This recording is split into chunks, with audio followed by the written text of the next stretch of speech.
During a lecture I recently gave to 120 students in a business class about business ethics, I tried to see exactly the source of their ethics. I asked them, what is the source of your ethics? Many of them said the parents, our surroundings, the TV, the media, social media, of course, more important. I do not really see anyone saying that religion was the source of my ethics.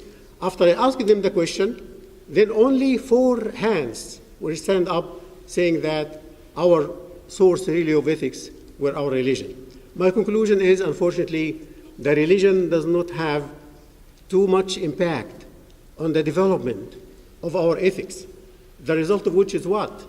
Everyone has his own values, and that's why, unfortunately, our society is messed up.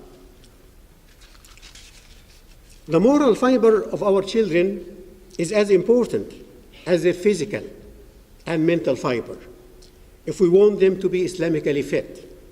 Our chance to make a difference in their lives is during their early childhood. It is our limited window of time that we should have an impact on their moral values. This is the time we should vaccinate them against those moral illnesses. When the time comes to get exposed to those illnesses, they will be safely immune. They would have already acquired the resistance against those infections. Some parents wait until they see the diversion of our children from their parents' values to society values, which is different. Others think that because they are Muslims, that of course their children will be Muslims too. This is not true. The American society is different, and raising Muslims in this society is a challenge to every Muslim parent. We must be the role models for our children to meet that heavy challenge. If we practice what we preach with our children, they will follow our example. If you want them to learn Salah, you must have Salah with them. If you want them to read the Quran, you must do it with them.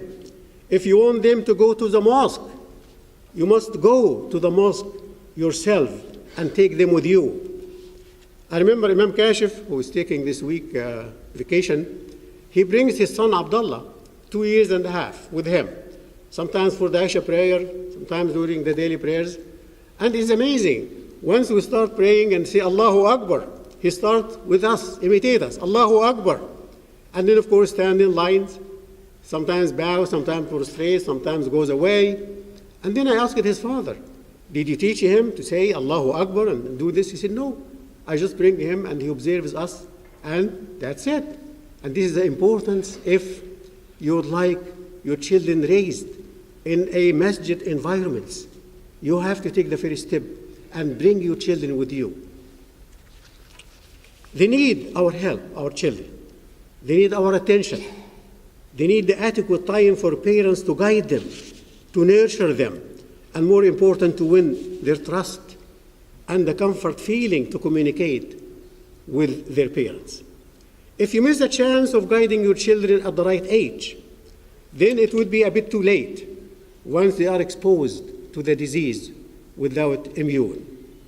This is when you come later on and seek help from a trusted friend or an imam saying, our daughter has a boyfriend, or our daughter wants to marry a non-Muslim, or our son goes out with girls, or our son does drugs, or my child ran away.